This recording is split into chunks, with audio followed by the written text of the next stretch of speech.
Hello বন্ধুরা, আসসালামু আলাইকুম। আশা করি সকলে অনেক ভালো আছেন।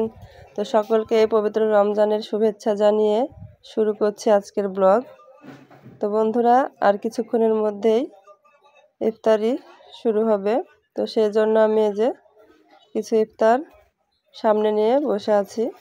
তো এখানে আমি ফল হিসেবে নিয়েছি তরমুজ, শসা, আর এখানে যে নুডলস রান্না করেছি।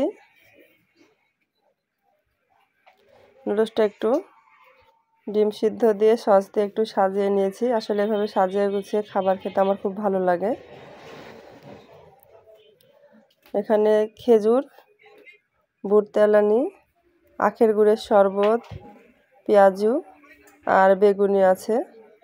তো সব মিলিয়ে এগুলোই আমার আজকের ইফতারের আইটেম।